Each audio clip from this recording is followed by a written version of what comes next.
Grabando, ahora sí, ok. Bueno, buenas tardes. Em, entonces, hoy sí vamos a ya empezar a entrar en lo que nos interesa de este curso, em, que era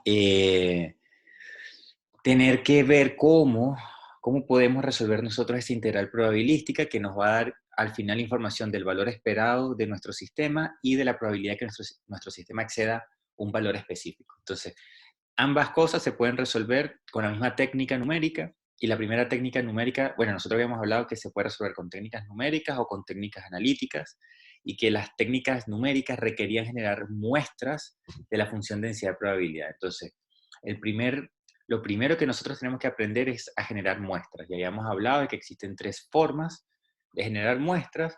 Una que era muy limitada, que era la que llamábamos entonces el teorema de muestreo para variables escalares.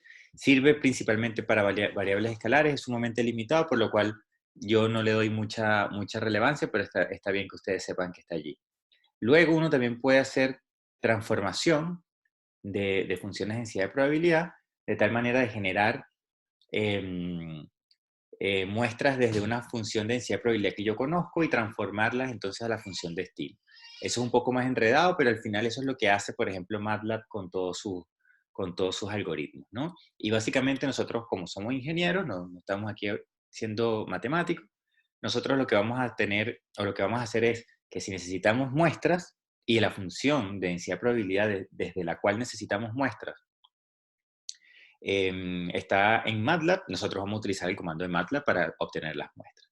Sin embargo, existen eh, situaciones puntuales, ¿no? Especialmente cuando uno trabaja con inferencia bayesiana, más adelante lo veremos, que necesitamos nosotros generar muestras desde una función de densidad de probabilidad que es rara, ¿no? Es una función que no va a estar en MATLAB, que va a depender de nuestro problema, en fin, ¿no? Y es importante entonces conocer cuál es el principio que opera detrás de este método. Y eso básicamente se conoce como el método de aceptación y rechazo, que es el que nosotros vamos a ver el día de hoy, y es en lo que va a consistir la segunda tarea, ¿no?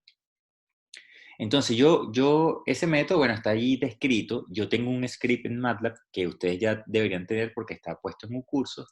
Y lo que vamos a hacer hoy es explicar cómo más o menos, eh, cómo más o menos funciona en términos, digamos, menos conceptuales y como más de entender la mecánica de por qué esto funciona de esta manera. Y vamos a ver el script de MATLAB y vamos a ver entonces qué es lo que estamos haciendo, ¿sí?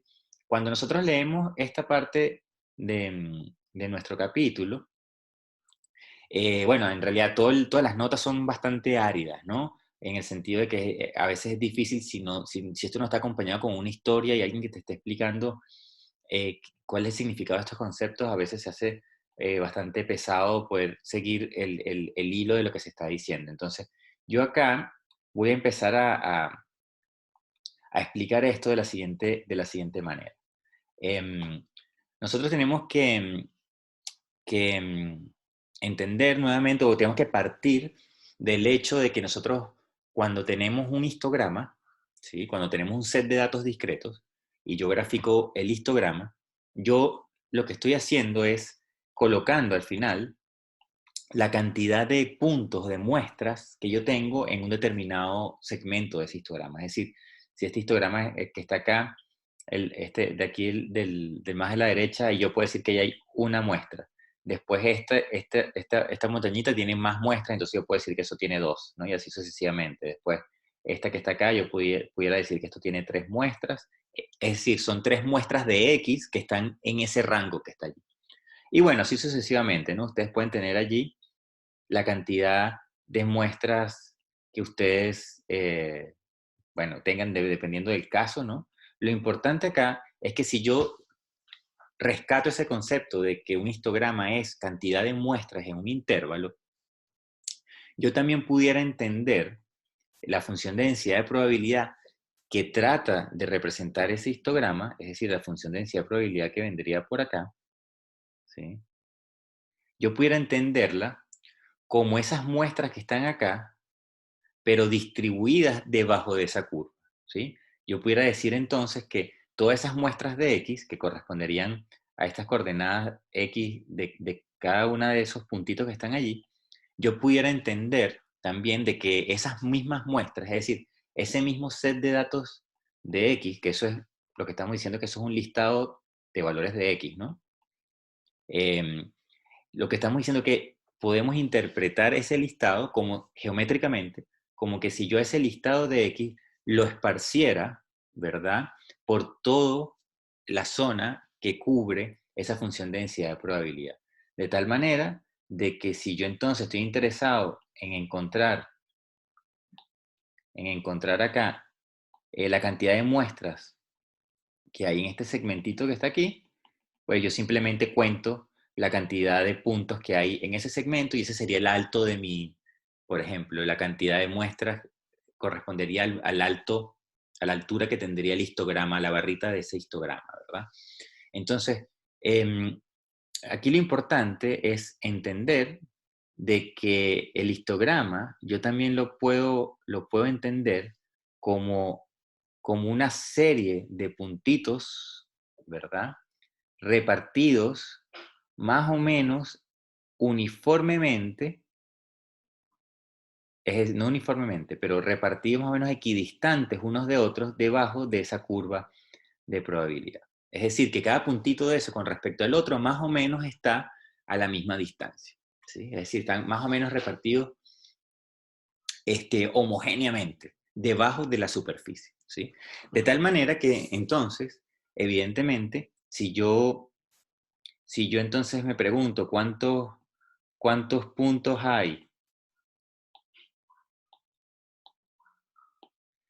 cuántos puntos hay em, acá, en esta parte, pues habrán muy pocos comparados a la cantidad de puntos que habrá en este tramo, que está allí donde se concentran la mayor cantidad de puntos. ¿Sí? Entonces, resulta interesante pensar de esta forma, pensar de que yo tengo una curva que sería el PDF y que si yo coloco puntos dentro de esa curva, esto es un concepto más geométrico, yo puedo estar teniendo el mismo concepto de muestreo, ¿no?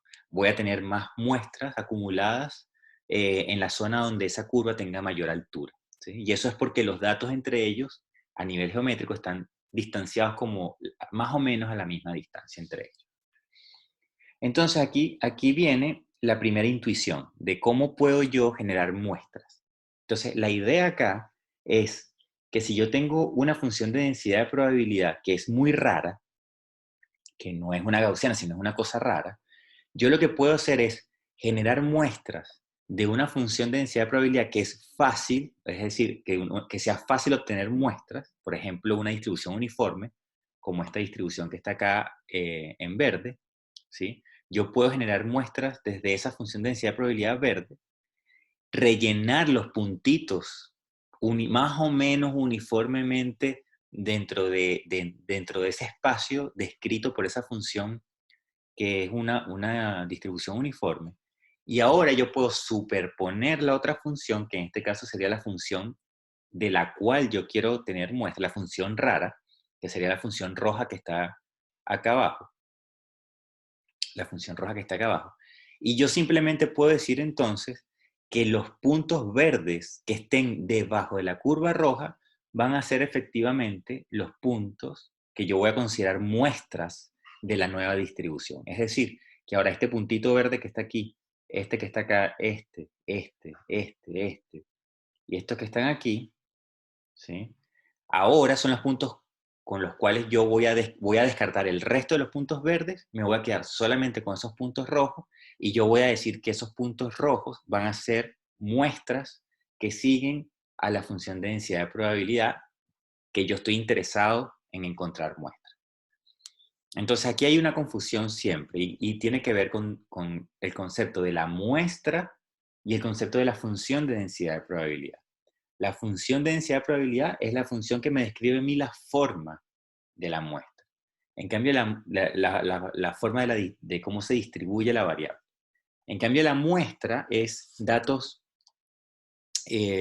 discretos que siguen en conjunto, un conjunto de datos discretos que siguen esa función de densidad de probabilidad.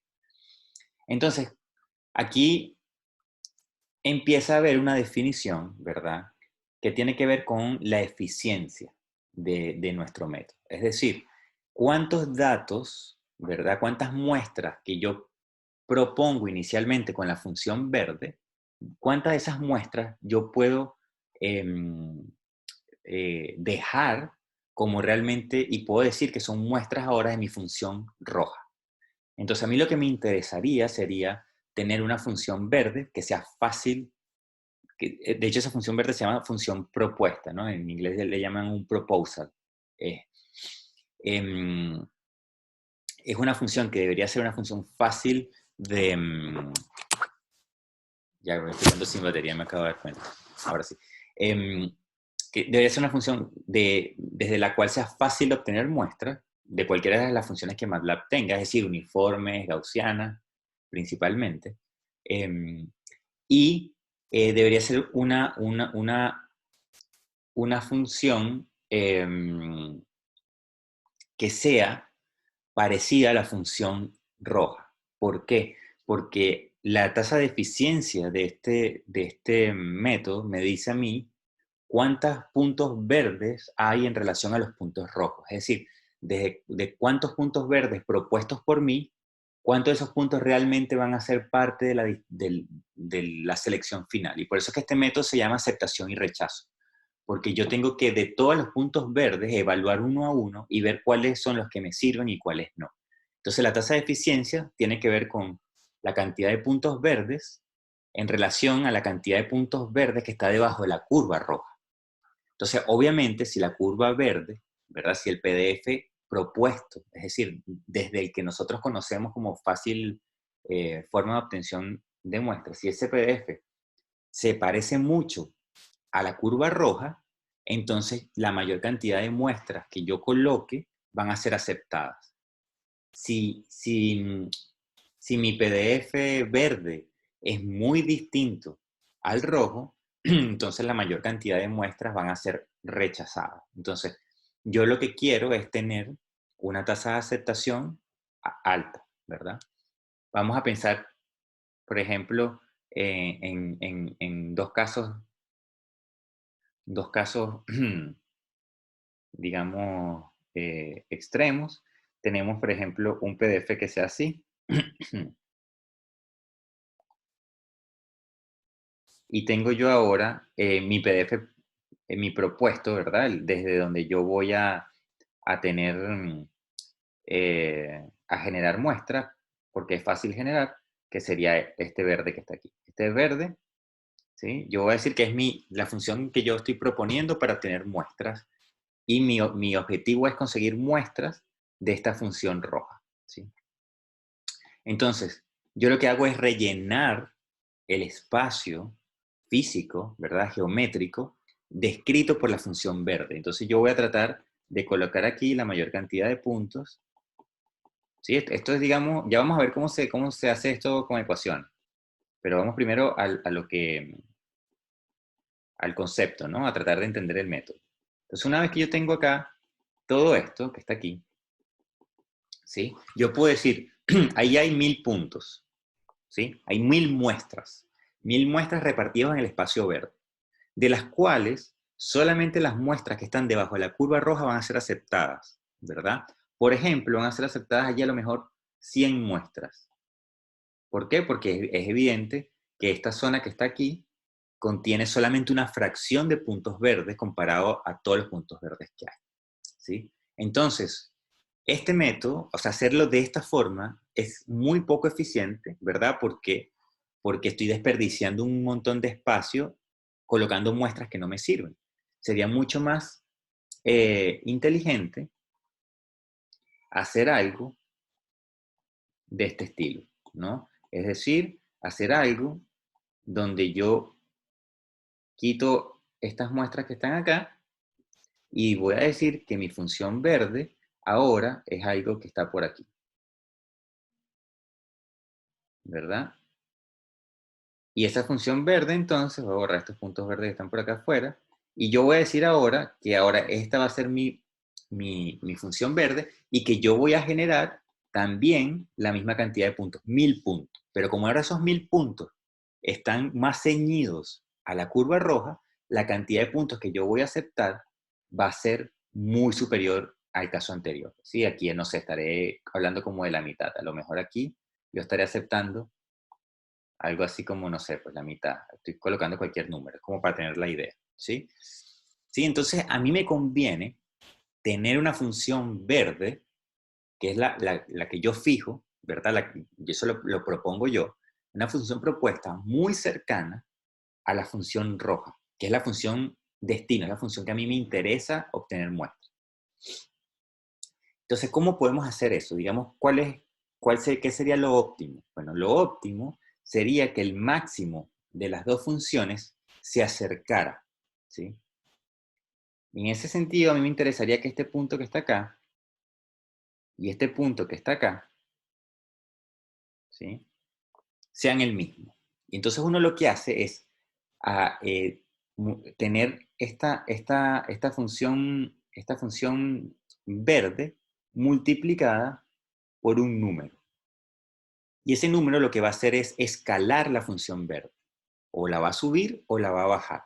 Con idea de seleccionar un valor m de tal manera de que ahora esa función verde quede lo más pegada a mi función roja. Y de esa forma yo puedo entonces garantizar que al evaluar una cantidad de muestras importante, yo puedo entonces garantizar de que que la tasa de aceptación de muestras va a ser más alta. ¿Sí? Entonces ese es el concepto que tenemos que tener. Eso es lo que está detrás del método de aceptación y rechazo. ¿Sí? Es decir, propongo una función de densidad de probabilidad, genero puntos para rellenar debajo de esa función y después lo que hago es superpongo la función de destino y me quedo solamente con los puntos que están debajo de la función destino. ¿Sí?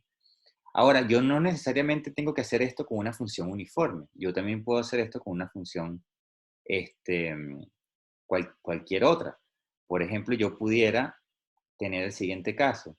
Yo pudiera generar, por ejemplo, una función gaussiana. Yo pudiera tener una función gaussiana como función, como función. Y yo puedo tener una función destino que también sea gaussiana. ¿Sí? Y en este caso, entonces, mientras más se parezcan, la función que yo utilizo de propuesta, mientras más se parezca esa función a la función destino, mayor eficiencia voy a tener. ¿Por qué? Bueno, porque me van a quedar todos los puntos verdes que van a estar repartidos más o menos uniformes por todo el espacio debajo de la curva verde. Voy a tener una gran cantidad de puntos debajo de la curva roja. Entonces la eficiencia aumenta un montón, porque la cantidad de muestras que yo rechazo, que yo desecho, van a ser muy pequeñas, ¿sí? Por eso esto no sirve cuando la función destino, la función roja, es una función fácil o es una función conocida. ¿Por qué? Porque es básicamente, es una función, tendría el rol de una función propuesta, ¿no? No tendría sentido tener una función propuesta que tenga la misma forma de una función destino, porque lo que le estaría diciendo que la función roja estaría prácticamente acá. Entonces, no se utiliza en esos casos. Se utiliza cuando realmente yo tengo cosas que son, cuando la función roja, que es la de destino, tengo cosas muy raras. Ok, entonces, lo primero que vamos a ver es cómo relleno yo ese espacio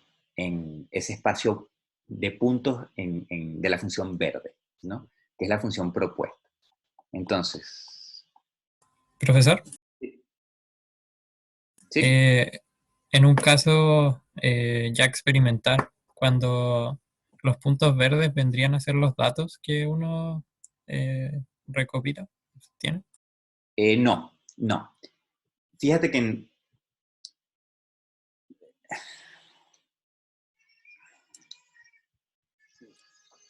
sí y no. A ver, cuando yo tengo un caso experimental, y tengo un set de datos X, ¿no? Un set de datos, acá una tabla de datos. Yo pudiera, lo primero que puedo hacer es ver el histograma, ¿sí? Ver cómo se reparte, cómo se distribuye X. Lo segundo que yo pudiera hacer, ¿verdad? ¿Y qué puedo decir yo de esos datos? Yo puedo decir las métricas que yo les dije, el skewness, la kurtosis, valor esperado, desviación estándar. Son datos descriptivos de esa muestra. Después, ¿a mí qué me interesaría? A mí me interesaría hacer una inferencia. Es decir, a mí me interesaría ahora conseguir una función de densidad de probabilidad que se asemeje a, a esta distribución que está aquí. Y ya eso no lo hemos visto en este curso. Sería cómo construir la función a partir de esos datos que son experimentales, ¿no? Tal vez, de la física. Y una vez que yo tengo Ya. esa función de densidad de probabilidad, si yo quiero utilizar esa función para propagar incertidumbres en algún modelo, yo necesito, para resolver la integral, necesito muestras. Es decir, necesito hacer ficticiamente ahora un set de datos de X, ¿sí? Que no son necesariamente iguales que los reales.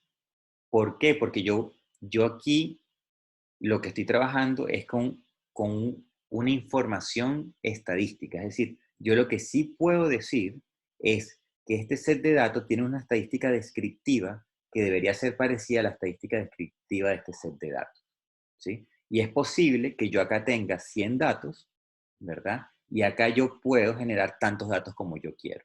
Entonces, en este set de datos reales, yo estoy limitado a la cantidad de experimentos que yo tengo o puntos de medición que yo tengo. Sin embargo, en este set de datos de acá, después que yo logré identificar esa función, yo puedo generar tantos datos como yo quiero. Ahora la pregunta es, bueno, profesor, pero si yo tengo ya 100 datos experimentales, ¿para qué voy a generar yo datos desde una función? Y la respuesta es que usualmente la cantidad de datos que yo necesito para resolver la integral que tengo que resolver, que es esta integral que está acá, la cantidad de muestras que yo necesito usualmente está en el orden de las 10.000. ¿Sí? Es decir, que yo aquí necesito un set de datos, para resolver la integral necesito un set de datos alrededor de 10.000 muestras. Y difícilmente nosotros tenemos esa cantidad de datos de forma experimental. Es decir, si yo empiezo a pensar en módulo de elasticidad de una barra, es difícil pensar que cada barra con cada diámetro tiene un ensayo de tracción detrás y que yo tengo 10.000 ensayos de tracción como para yo poder tener información suficiente para resolver la integral. Entonces, lo que estamos nosotros haciendo acá tiene que ver con generar datos, ¿verdad? Ficticios, es decir, muestras que siguen una distribución para tener una cantidad de muestras suficientemente grande como para que numéricamente la integral tenga sentido, ¿sí? Es un requerimiento del método numérico. En cambio, lo que nosotros tenemos acá inicialmente es sencillamente la descripción del fenómeno físico. Por eso es muy importante que la función de densidad de probabilidad que yo estoy colocando acá, ¿verdad?, sea representativa de esos datos, de esa población, de esos datos discretos que yo estoy teniendo de manera física.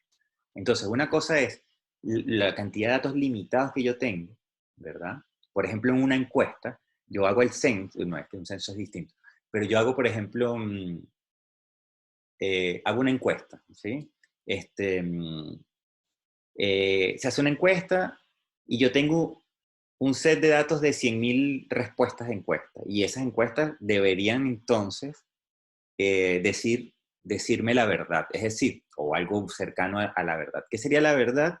Sería el comportamiento de la población completa, ¿no? De todo el país.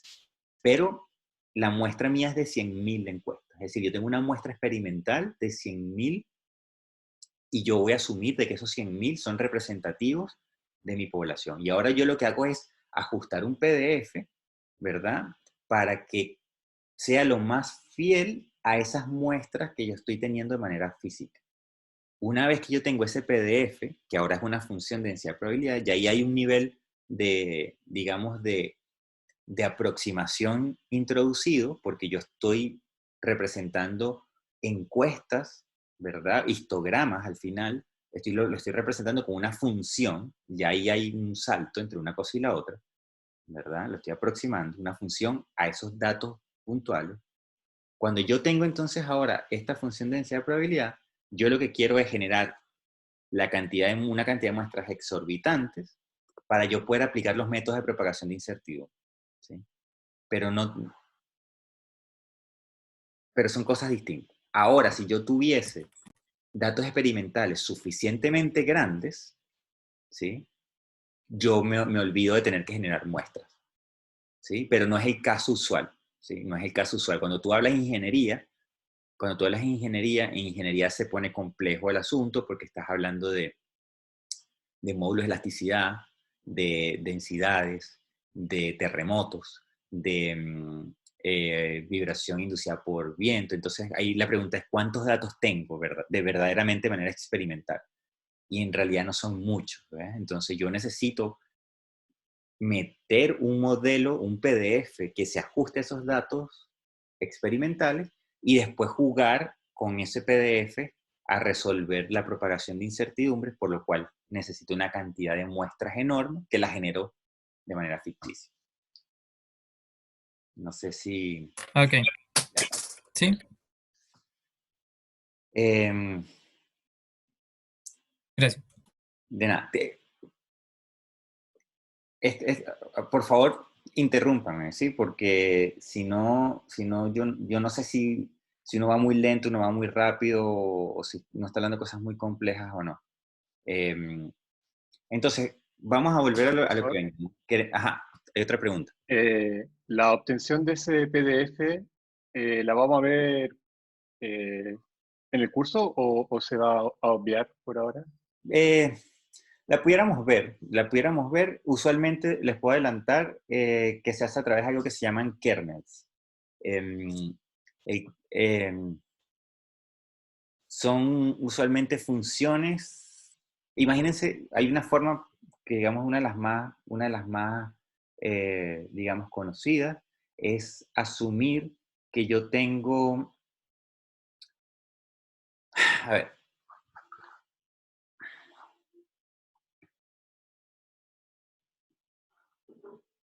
existen algo que se llama descomposición de funciones, ¿verdad? Que es, por ejemplo, Fourier. Fourier es, yo agarro una función y esa función yo la puedo descomponer en sumatorias de senos y cosenos con distintas amplitudes y distintas frecuencias. Eso es una descomposición de funciones, ¿no? Al final yo tengo una serie de funciones sinusoidales sumadas una tras otra que me representan en verdad es cualquier función con cualquier comportamiento, ¿sí? Es decir, que una función f de x puede ser representada como una sumatoria de senos y cosenos. Ahora, cuando yo tengo un PDF, ¿verdad? Y yo digo, bueno, tengo un PDF aquí que es súper raro. Ese PDF que es súper raro, eh, yo puedo descomponerlo, en vez de senos y cosenos, yo lo puedo descomponer en sumatoria de funciones gaussianas. Entonces yo puedo decir que, bueno, es una sumatoria de que esa función, mi PDF complejo, es una sumatoria de funciones que son normales con un mu específico y una covarianza específica. Y esto es una sumatoria desde I hasta un número que yo digo, no sé, 25, 100 funciones gaussianas, sumadas una tras otra. Entonces, ¿qué es lo que yo resuelvo? Así como se resuelve un Fourier. Cuando ustedes resuelven un Fourier, ustedes terminan encontrando cuáles son los coeficientes, cuál es la frecuencia y la amplitud de la frecuencia para hacer la sumatoria de todos los senos a todas esas amplitudes y todas esas frecuencias. Aquí lo que se obtiene es, digamos, el valor medio y las desviaciones de cada una de esas funciones gaussianas. Entonces, lo que uno hace es resolver un problema de optimización en el cual yo lo que hago coincidir son los valores estadísticos de una función de densidad de probabilidad con respecto a la otra. Y la forma, digamos, más formal de hacer esto es a través del concepto de entropía de información. Entonces yo lo que tengo es la entropía de los puntos discretos, digamos, de mi set de datos discretos, yo puedo calcularle la entropía a eso, y después yo lo que hago es ajustar estos coeficientes, el valor medio y la desviación estándar de cada una de esas gaussianas de tal manera de que la entropía de esta sumatoria que está acá me dé igual que la de los datos experimentales. Así se resuelve. Si es un problema de optimización, yo se los puedo mostrar un poquito de eso después. Sin embargo, MATLAB tiene una función que se llama kernel PDF o PDF kernel o KPDF, ahorita yo no recuerdo porque la han cambiado de nombre. Pero eso es fácil. Yo se les puedo mandar un script en unas próximas clases para que vean cómo a partir de datos discretos, de un set discreto de X, yo puedo encontrar el PDF. Como una función continua, ¿eh? Como una función continua. El PDF, como función. ¿Sí? Pero eso es un comando que lo hace MATLAB, pero lo que está detrás es lo que les acabo de decir. Tiene esa suposición, para no entrar más en detalle. Eso lo podemos hablar en otras clases, ya que tienen interés en esto. ¿Sí? Gracias. Ok. Entonces, volvemos acá a cómo genero yo estas muestras. Entonces, estas muestras, lo primero que hay que decir es cómo genero los puntos verdes. Entonces, yo voy a partir por la forma más fácil, que sería con una función uniforme, ¿no? Un PDF uniforme. Entonces, yo tengo un PDF uniforme. Y yo sé que desde MATLAB yo puedo generar muestras que siguen una distribución uniforme, pues ahí, centrada en dos valores, con un valor A y B. ¿Sí? Esto es X, nuevamente. Y yo le puedo decir a MATLAB, mira MATLAB, dame 25, 100.000 muestras que sigan esa distribución. Y MATLAB me va a decir, bueno, aquí están todos tus puntos. Este es tu set de puntos. Es decir, MATLAB me da a mí un listado de X. ¿Sí? Y ese listado yo los puedo graficar aquí como puntitos, ¿no? Acá abajo. Si yo ahora agarro, ¿verdad? Y recuérdense que yo tengo la función, ¿verdad? La función que es la función, la caja que está acá arriba. Si yo ahora le digo a MATLAB, le digo, mira, o bueno, cualquier cosa, cualquier software, yo le digo, evalúa cada una de estas muestras, evalúala en la función. Entonces él va a tomar la primera muestra y al evaluarla acá, él me va a decir, bueno, ese punto está aquí. Y cualquier otra muestra va a caer entonces acá arriba. ¿Por qué? Porque es una distribución uniforme. Es decir, esta función de densidad de probabilidad, como es un escalón, un bloque, pues cualquier valor de X que yo le dé, con lo que yo lo alimente, él me va a dar siempre el mismo valor de retorno, que es el alto de esta función de densidad de probabilidad. Entonces, si yo quisiera rellenar el espacio entre medio, yo lo que hago es que cada vez que yo le pido a una muestra de estas que están acá abajo, es decir, si yo ahora tomo solamente la primera muestra que está aquí, tomo la primera muestra y la evalúo en el X, vamos a suponer que esa muestra es este punto que está aquí. ¿Sí? Tiene un valor X específico, que es este valor de acá. Yo le digo, bueno, ahora, ¿verdad? Si yo evalúo y voy a ponerlo aquí. Si yo evalúo esa muestra en la función de densidad de probabilidad, pues yo tengo este valor que está aquí. Pero yo voy a decir, no, yo quiero colocarla dentro del espacio, pero lo quiero colocar dentro del espacio de manera aleatoria. Entonces yo voy a multiplicar esto por un valor U. Y ese valor U va a ser un valor random entre 0 y 1. De tal manera de que al final esa muestra va a estar colocada en algún punto aleatorio, si mi muestra X estaba acá, en algún punto aleatorio de esa vertical. Es decir, puede caer aquí. Después agarro el segundo valor, vuelvo, y eso vamos a suponer que el segundo valor me queda por aquí. Este es mi X2. Y mi X2, entonces lo evalúo en la función de densidad de probabilidad. Esa evaluación me debería dar aquí arriba, pero al multiplicarlo por un valor random entre 0 y 1, que es distinto al valor random anterior, entonces me va a quedar por aquí. Y de esa manera yo voy rellenando mi espacio en verde. ¿Sí? Es simplemente, tengo que hacer dos cosas. Tengo que generarme un vector de X con un listado que sigue la función de densidad de probabilidad y tengo que generarme otro vector que es una distribución uniforme entre 0 y 1. Y esto va a tener entonces valores entre 0 y 1. Cada valor de esto está acotado entre 0 y 1. Y lo que hago es evaluar la función de densidad de probabilidad en la muestra y multiplicar ese resultado por ese valor, para yo poder rellenar este espacio que está acá. ¿Sí? Ahora, fíjense que lo importante de esto es que esto funciona en múltiples dimensiones. Es decir, así como yo puedo rellenar ese escalón que está allí, yo puedo rellenar una caja. Es decir, yo puedo tener una función de densidad de probabilidad de 2 variables. Y yo puedo entonces pensar en un problema que es más tridimensional. Pudiera pensar en un problema que entonces el PDF es esa caja que está allí, ¿sí? Donde las muestras que yo quiero generar están metidas dentro de ese cubo. Y esto sería entonces un PDF de 2 variables, xy o x1, x2. ¿Sí? Entonces yo esto lo puedo extrapolar a cualquier cantidad de dimensiones que yo quiera. Y por eso este algoritmo es tan potente, porque yo puedo generar muestras de funciones de densidad de probabilidad que tienen 25 variables, 30 variables, las que yo quiera. Esto no se limita a funciones de una variable. ¿Sí? Y el principio de funcionamiento siempre es igual. Yo tengo la función verde, que es la que me rellena el espacio, y después tengo la función roja, que es la de destino, que yo simplemente tengo que ver si el punto queda debajo de la función roja o sobre la función roja. Entonces, una vez que yo tengo ese montón de puntos allí, ¿verdad? Y lo que estoy diciendo es que la función de densidad de probabilidad para un punto i multiplicado por una variable aleatoria entre 0 y 1, ¿verdad? Eso me da a mí cada puntito de estos verdes, ¿sí? Me da la altura de cada uno de esos puntitos verdes, ¿no? La coordenada en la vertical.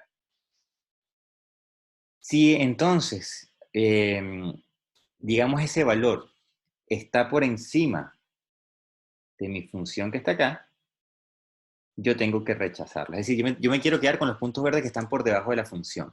Entonces yo lo que hago, y tengo que hacer la salvedad ahora para poder ser consistente, de que esta función la estamos llamando con ese gorrito que está allí, ¿sí? Y ahora mi función destino, que es la función roja, va a ser el p de x, el que yo estoy interesado. Entonces yo lo que voy a tomar es la misma muestra de x que está acá, ¿sí?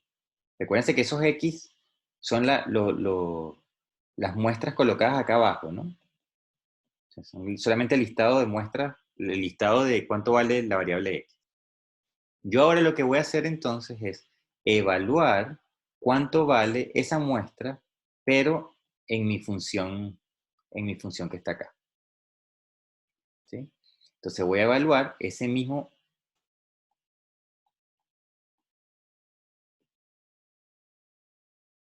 Voy a evaluar ahora cuánto. Vamos a separar esto de aquí para que.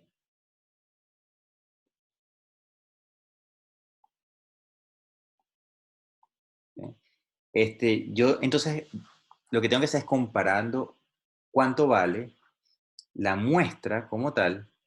Por ejemplo, esta muestra que está aquí, ¿sí?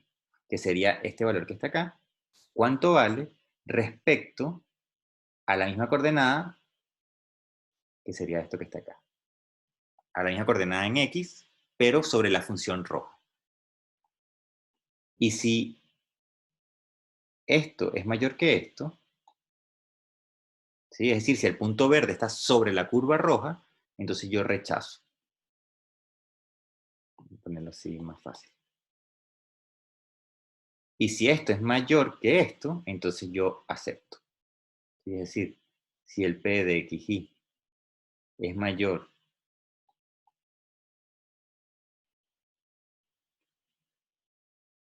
que esto que está aquí, entonces yo acepto la muestra. Entonces, de esto se trata. Esto es lo que hace el método de aceptación y rechazo. La única diferencia, o la única detalle adicional que tengo que mencionarles, es que para aumentar la eficiencia, yo tengo que escalar entonces la función verde para hacerla muy cercana a la función roja. Entonces, típicamente, a esto se le agrega aquí un m, que justamente lo que hace es buscar que esta curva verde que está aquí, al estar ahora multiplicada por m, ojalá ahora caiga acá abajo, ¿sí? Pegada máximo con máximo. Es decir, que ese m, en otras palabras, debería ser un valor en el cual la función m por el p gorro debería ser igual al máximo del p de x, ¿sí? Entonces, esto que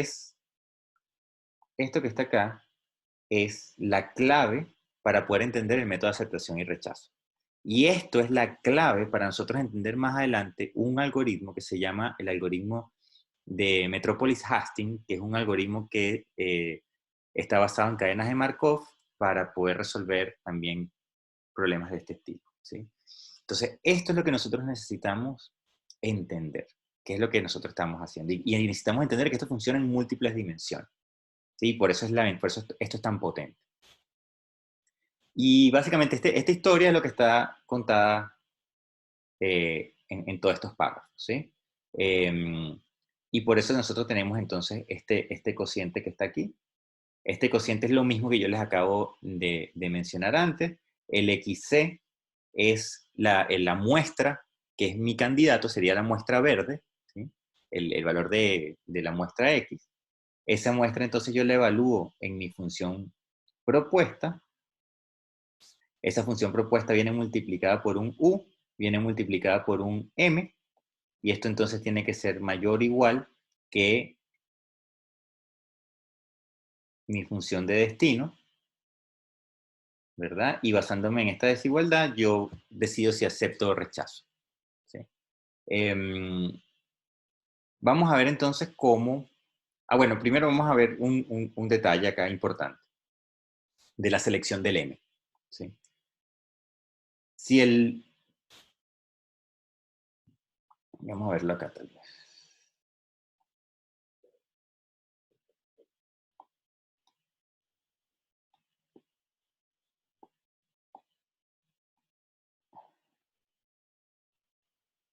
Si el M, ¿verdad? Que el M al final es un escalar que cambia, le cambia la escala a la función verde. Si el M es excesivamente grande, ¿verdad? Si el M es excesivamente grande, esa barra verde sube un montón y resulta que la tasa de aceptación es prácticamente muy baja, ¿sí? Prácticamente cero. Voy a aceptar muy pocas muestras. ¿Por qué? Porque mientras más alto sea esta función verde que está aquí, ¿sí? Mientras más alta sea, para la misma cantidad de muestras, la misma cantidad de puntos verdes, los puntos verdes ahora van a estar más separados en el espacio porque existen la misma cantidad de puntos verdes, o sea, la densidad de puntos disminuye. Entonces van a haber menos puntos verdes que estén debajo de la curva roja. Y eso es para un M muy alto. Entonces, si el M es muy alto, yo pierdo eficiencia porque tengo muchos candidatos que van a ser rechazados. ¿Por qué? Porque van a haber mucho menos puntos que caigan acá abajo de la curva roja. Si yo llego ese punto, esa función verde, si yo la llevo, digamos, a un valor que caiga acá, ¿sí? Yo estoy cerca de la eficiencia máxima que yo puedo obtener del método, ¿sí? Cuando estos dos puntos aquí coinciden, cuando esos dos puntos están uno sobre el otro, pues yo puedo decir que estoy cerca de la máxima eficiencia que yo puedo obtener de muestras aceptadas por muestras totales, por muestras propuestas. Pero ¿qué pasa si el M es muy pequeño? ¿Sí? ¿Qué pasa si el M es muy pequeño? Vamos a suponer que el M es, no sé, pues casi que la nada misma aquí, ¿no? Entonces voy a quitar todo esto, voy a quitar todo esto. ¿sí? Y aquí es donde está el peligro de esta cosa. Yo coloco entonces un M pequeñito, ¿sí? Acá. Y todas mis muestras están generadas aquí. ¿Sí?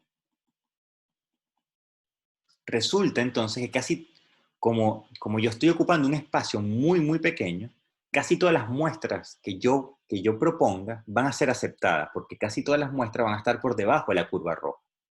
Sin embargo, yo no puedo decir que ahora esas muestras son representativas de la curva roja, porque lo que me va a dar como resultado va a ser prácticamente una distribución uniforme, ¿sí? Imagínense el caso,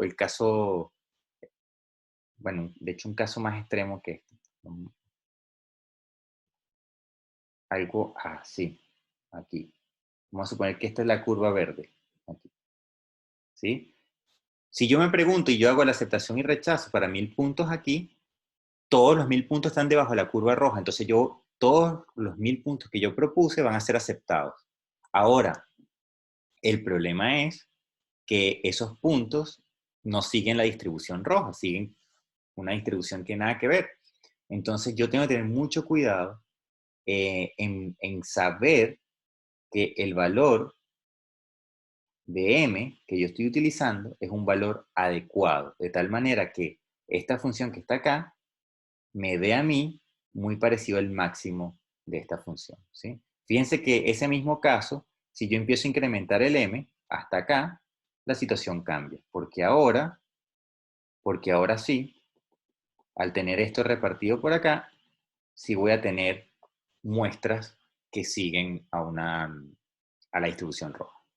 ¿Hay una pregunta de Sebas?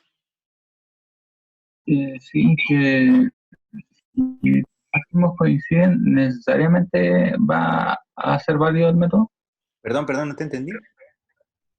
Que si los máximos coinciden, ¿necesariamente el método va a ser válido? ¿O hay excepciones? No.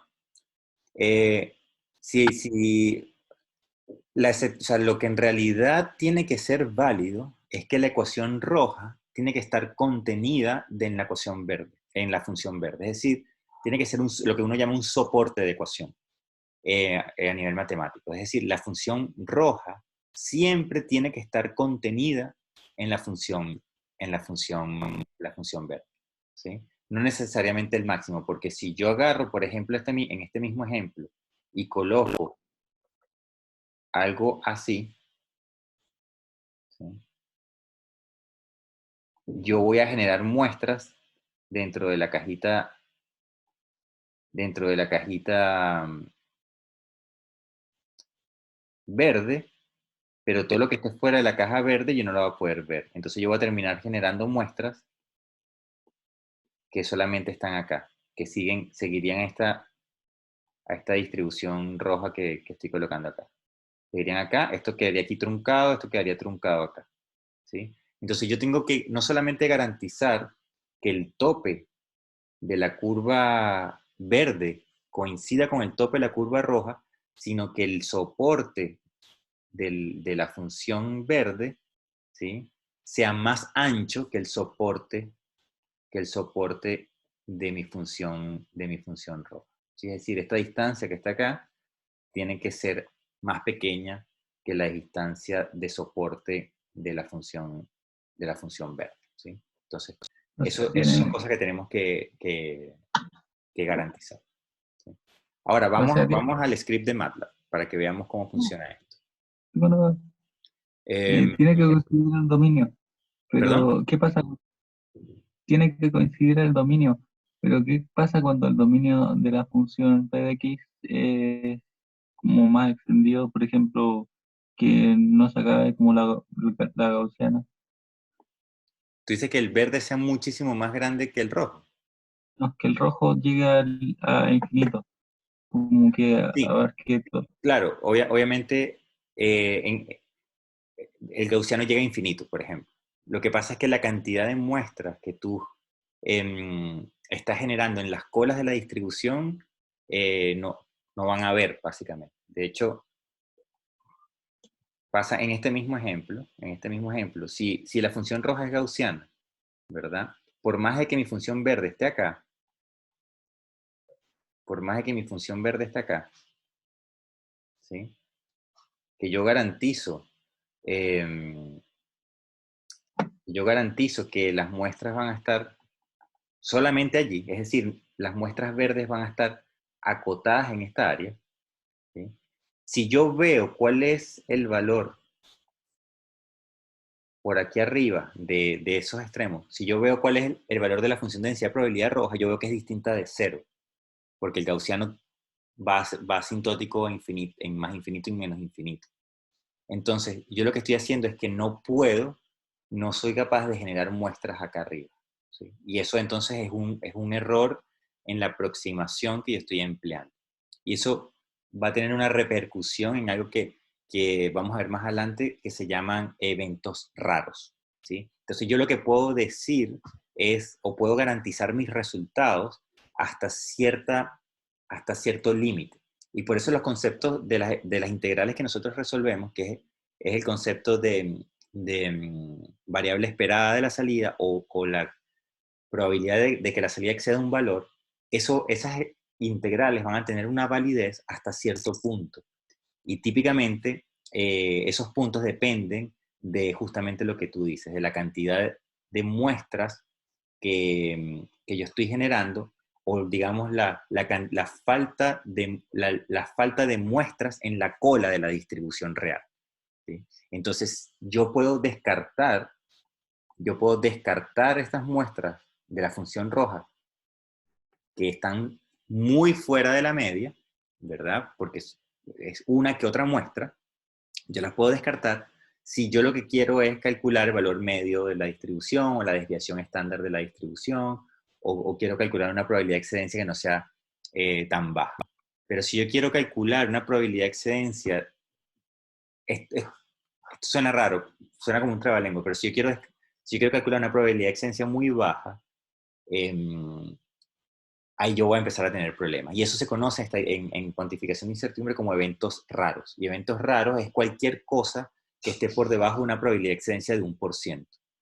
Entonces, o todo lo que esté por sí, todo lo que esté por debajo de la probabilidad de 1%, ¿sí? Es un evento raro. Es algo que tiene menos de 1% de probabilidad de ocurrir.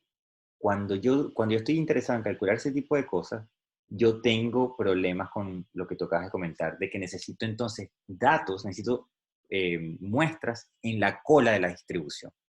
Y eso significa que yo tengo que proporcionalmente incrementar la cantidad de muestras de toda la distribución.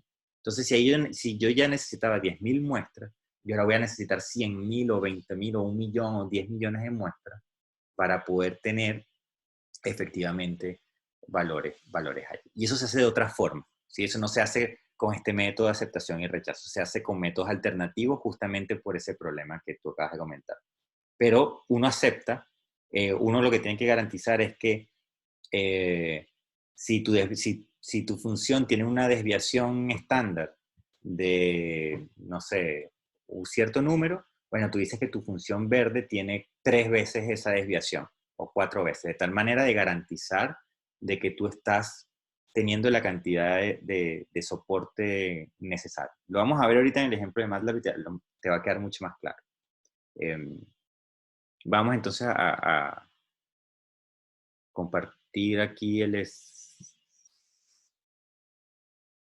desktop. Voy a bajar esto. Ok. ¿Están viendo el desktop? No. Sí, Sí, se ve Ok, más. perfecto. Ok. Entonces, ¿qué tenemos acá? El script que estamos haciendo tiene lo siguiente. Esto es, estamos generando muestras, la función verde, tal cual, una distribución uniforme, que tiene unos límites que yo coloqué acá de -6 y 6. Es decir, el escalón está entre -6 y 6. Ustedes eso lo colocan con lo que ustedes quieran, ¿no? Aquí es el número de muestras que yo quiero generar. Yo quiero generar 1000 muestras, ¿verdad? Y estos son entonces contadores que yo inicializo, ¿sí? Esto me dice a mí el valor de m, porque el valor de m a priori yo no lo conozco. Yo tengo que irlo tanteando a medida que voy teniendo muestras. Entonces yo aquí puedo empezar con un valor de m de, por ejemplo, 50. ¿Sí? Esto va a ser entonces el número de intentos, el número de trials que yo hago, ¿verdad? Y el i va a ser la cantidad de muestras que yo estoy aceptando. Entonces, yo tengo que hacer tantos trials hasta que el i llegue a 1000, que es el número de muestras que yo quiero. Entonces, estos son contadores. I es el número de muestras que yo acepto y el n trials es el número de puntos verdes de toda la distribución que yo voy a ir incorporando. Entonces, yo selecciono un valor de m, lo supongo. Y aquí yo entro a este while, ¿verdad? Y este while lo que hace es el proceso que nosotros acabamos de decir. Este u, entonces, genera un valor aleatorio entre 0 y 1, es el u que yo les comenté. Esto que está acá, entonces lo que me hace es, me da muestras que están entonces con una distribución uniforme. Esa distribución uniforme, entonces, tiene los límites A y B, que yo coloqué arriba, y lo que le estoy diciendo es que es una función de dos variables. Es decir, esto es una superficie, ¿no? Son dos variables aleatorias. Es un problema 2D, básicamente. Y entonces estas muestras aquí, él me va a decir dos números. Es una primera muestra para la primera variable y una primera muestra para la segunda variable. Recuérdense, esto es como si fuese un XY, ¿no? O un X1, X2. Son dos muestras, temperatura, presión. Entonces aquí estoy teniendo un primer par de muestras. Y este cociente es el cociente de la división que nosotros estamos obteniendo del PDF destino, ¿verdad? Y el PDF de la propuesta. El PDF destino es esta función que está acá, ¿sí? Es una función que yo no sé qué función es una función que está ahí cerrada, que se llama target density, ¿no? Es la función a la cual yo quiero generar muestras. Yo no sé qué forma tiene esa función, ahorita, a priori, ¿sí? Pero yo sí puedo evaluar esa función en un número. Es decir, si yo le doy un XY, él me va a decir cuál es el valor de la función. Yo pudiera graficarla, de hecho, esa función. Lo que no sé hacer es obtener muestras de la función. Pero yo sí la puedo llegar a conocer cómo es. Entonces, lo que estamos haciendo acá es teniendo el cociente, es decir, el PDF entre el otro PDF, y después lo que nosotros vemos es si ese cociente, entonces partido por m, es lo mismo que nosotros acabamos de hacer acá. Tenemos que multiplicar por u, multiplicar por m y ver cuál es mayor. Eso es lo que estamos haciendo. Y entonces, si se cumple el criterio, yo acepto la muestra, entonces ahora la almaceno en el candidato que está acá, que es este XC, ahora lo almaceno, ¿sí? Y sumo el contador. Ahora yo tengo una muestra más. Si esto no se cumple, ¿sí? Entonces la muestra es rechazada y yo lo que hago es entonces sumar, tengo un intento más. Y vuelvo arriba y vuelvo a repetir. Entonces yo voy proponiendo cada vez, dame una muestra, evalúo en la propuesta, evalúo en el destino, veo, multiplico por m, multiplico por u, veo cuál es mayor, veo si acepto o rechazo, y lo que hago es entonces llevo la sumatoria. Lo importante es que yo voy a llevar el cociente, ¿verdad? Como yo estoy evaluando la función destino y la función final, perdón, la función propuesta y la función destino, la diferencia entre ellas dos, el cociente entre ellas dos, me va a dar a mí el m que yo tengo que utilizar, ¿sí? Entonces, después de correr el algoritmo una vez, ¿verdad?, pidiéndole 1000 muestras, yo me voy a dar cuenta cuál es el m que yo tengo que utilizar, ¿sí? Porque el m me va a decir justamente cuál es el escalamiento que yo debería utilizar para optimizar mi problema. Entonces, ¿qué tengo acá abajo? Acá abajo tengo como salida, en la línea 30, el m que yo supuse, el m máximo que yo estoy encontrando, es decir, el m que yo debería utilizar. Tengo el número de muestras que yo estoy obteniendo al final y el número de intentos que yo hice, así como la eficiencia, que sería número de muestras sobre número de intentos. Hay por ahí una mano levantada. Profe, sí. Hola. Hola, ¿qué tal? Eh, ¿Todo bien? Profe, quería preguntarle una cosa. Lo que pasa es que usted hace la estimación del M y después se queda con el máximo en base a los datos que obtuvo, pero eh, ¿qué ocurre si dentro de la muestra aleatoria que usted obtuvo eh, obtenemos un vector X que no genera el máximo, sino que es un valor cercano al máximo? Y el M que suponemos ahora hace que nuestra distribución uniforme quede un poquito debajo del máximo real que tendría la función roja, por decirlo así. Sí, eso es lo que vamos justamente a chequear. Y uno se va a ir dando cuenta a medida que vas cambiando ese M y corriendo esto múltiples veces. ¿Sí? Porque fíjate este primer análisis que vamos a hacer acá. A lo mejor te voy a responder con el mismo script ahora. Yo hice la corrida, ¿verdad? ¿Qué estoy graficando ahora acá abajo? Simplemente estoy graficando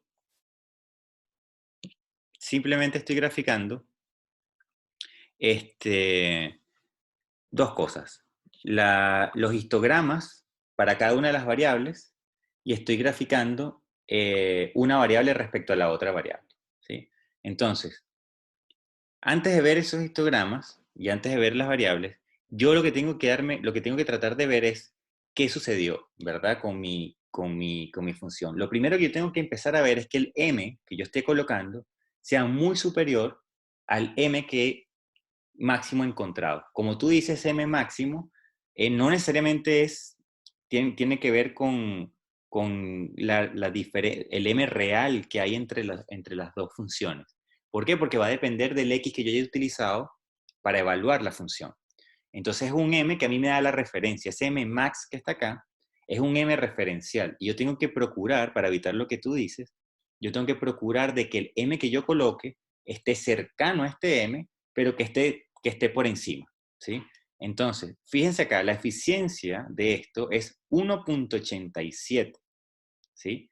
Básicamente, yo necesito 53.000 intentos para generar 1.000 muestras, ¿sí? Fíjense la tasa de aceptación de esto es bajísima.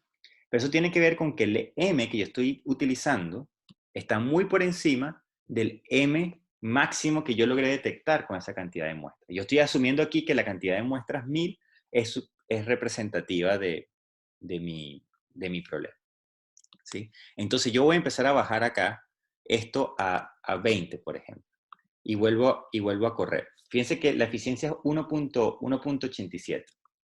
Entonces ahora el M es 20. Entonces ahora el M es 20, el M máximo sigue estando en 12.83, pero ahora yo necesité 19.000 muestras para aceptar 1.000. Y mi eficiencia subió del 1.8 al 5.2. ¿Sí? Y yo puedo entonces jugar un poco más y decir, bueno, ya, yo quiero llevar esto al 13. ¿Sí? Y entonces yo empiezo a ver, vamos a ver qué sucede. Ya que aquí corrí la segunda parte sin querer del script. Ahora sí. Vamos a ver qué sucede. Bueno, ahora la eficiencia subió al 7. ¿Ves? Y el M máximo sigue estando en 12. Entonces yo lo que tengo que estar jugando constantemente es, yo puedo incrementar el número de muestras, yo puedo pasar ahora a 2.000 muestras, por ejemplo, acá arriba. Yo genero 2.000 muestras, vuelvo a correr, ¿verdad? Y tengo que ir viendo que efectivamente el M máximo sigue siendo menor al M que estoy utilizando. Y esta cuestión es medio artesanal, se puede automatizar, pero esta cuestión todo lo en propagación de incertidumbre tiene cosas que son todavía medio artesanales que tiene que ver con la experiencia que uno tenga sobre estos problemas, ¿no? Sobre estos métodos. Y resulta que acá, bueno, yo me doy cuenta que yo no tengo dónde mejorar este problema de ninguna forma, ¿no? O sea, con una distribución uniforme, yo nada más puedo generar estas muestras que tengo acá, ¿no? Y si vemos aquí una muestra, digamos las dos variables, las muestras que se generan, me doy cuenta que hay cúmulos que están concentrados en regiones específicas, ¿sí? Entendiendo que yo estoy generando muestras desde una distribución uniforme que está entre -6 y 6, que es justamente la ventana que estamos graficando. Entonces yo sé que los espacios en blanco, originalmente en esos espacios en blanco habían muestras, porque yo estoy generando muestras de menos 6 a 6. ¿Sí? Entonces si a mí me quedan dudas, porque yo estoy muy al borde, que era la duda que tenía Sebastián antes, yo simplemente digo, bueno, yo aquí puedo aumentar esto a menos 10 y 10, y puedo volver a correr a ver si mi problema cambia o no cambia. ¿Sí? Y a ver si aparecen cosas raras. Tengo que cambiar también los límites del gráfico.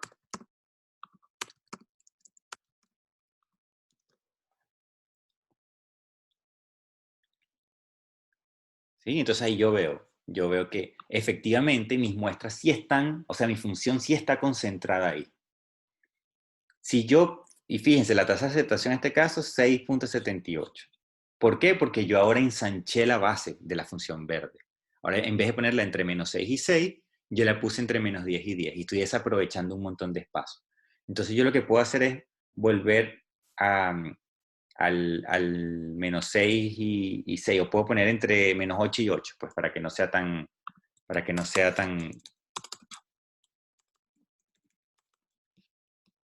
distinto, ¿no? Entonces genero entre menos 8 y 8. Y genero mi set de muestras. Y ahora yo debería tener una eficiencia un poquito superior, 7.2. 7.2. Pero está por ahí. Ahora, fíjense lo que pasa con el M máximo. El M que yo estoy colocando es 13 y el M máximo es 22. Entonces yo digo, hey, tengo que tener cuidado. Este M vámonos a 25.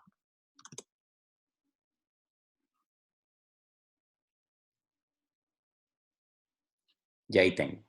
Ahora sí. Entonces a esto sí les creo.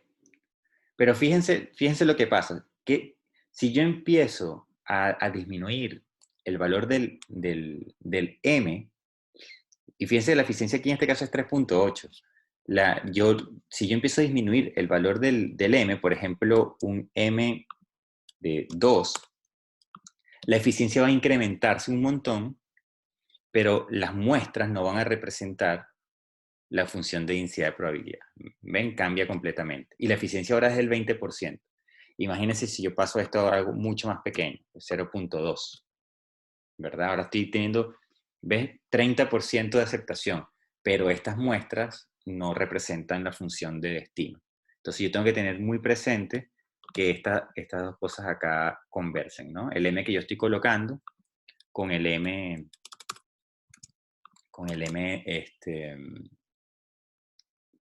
que se está obteniendo evaluando las muestras que yo estoy generando.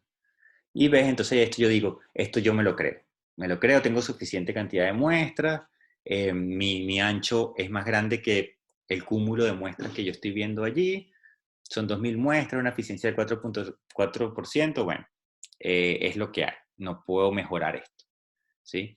Entonces, ¿cómo pudiera yo mejorar la eficiencia de esto? Bueno, teniendo una función verde, una función propuesta, que sea menos plana arriba y que sea un poco más, que caiga, por ejemplo, un gaussiano. Entonces yo puedo utilizar un gaussiano, que es lo que está en la parte de abajo del script. Entonces, yo el gaussiano lo tengo que centrar en un número, entonces esto es el centro de mi función propuesta. Yo aquí sé que, bueno, voy a centrarla entre 0 y 0, voy a colocarle primero una desviación estándar de 2, voy a generar también 2.000 muestras, igual que antes. Este va a ser mi M máximo que yo voy a utilizar. Perdón.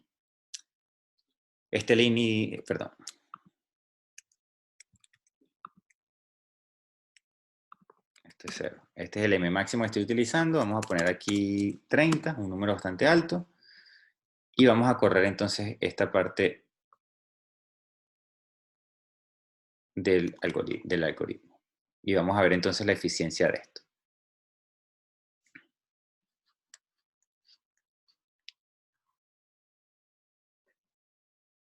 Entonces aquí yo veo, puse 30, el M máximo me dio 36, entonces yo digo, no me gusta esto. Voy a colocar un 37 aquí, un M37, para garantizar que el M que estoy colocando sea un M acorde. Entonces aquí 37, este 36, una eficiencia del 2.72, sigue siendo ineficiente, pero yo lo que puedo hacer ahora para volver esto más eficiente es disminuir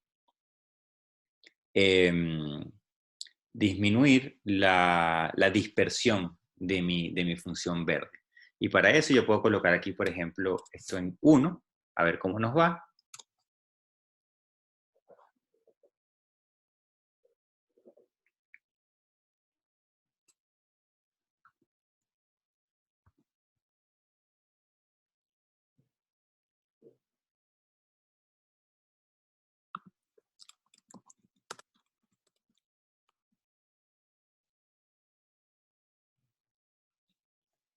La eficiencia disminuyó porque esto se nos disparó. Entonces, tenemos que volver al caso anterior y bueno, ahí pudiéramos ir jugando a ver qué función, qué ancho de función y qué valor de m nos está dando. Obviamente esto se puede automatizar, pero la idea aquí es presentarles cómo puedo yo obtener muestras, ¿sí? Y las tasas de aceptación van por ahí, más o menos. 3%, 5%, con suerte podemos llegar al 9, 10% en casos. Entonces, la primera tarea, lo que ustedes van a hacer es justamente algo parecido, van a generar muestras y van a empezar a ver cómo pueden ustedes aumentar la eficiencia, cambiando solamente la función de soporte, que sería la función verde, ¿no? que habíamos hablado. Entonces, bueno, esto es, digamos, el principio de generación de muestras, ¿no? Entonces, esto es algo que yo quiero cerrar hoy porque, porque es justamente un paso clave. Hay una mano levantada por allí.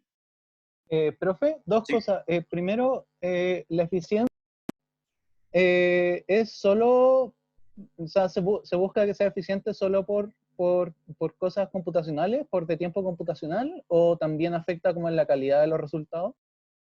No, en la calidad no, es tiempo computacional. Ya, Puro tiempo. mi otra... El problema, lo que pasa es que la pregunta es relevante porque uno lo que hace es hacer una especie de test rápido, en el sentido que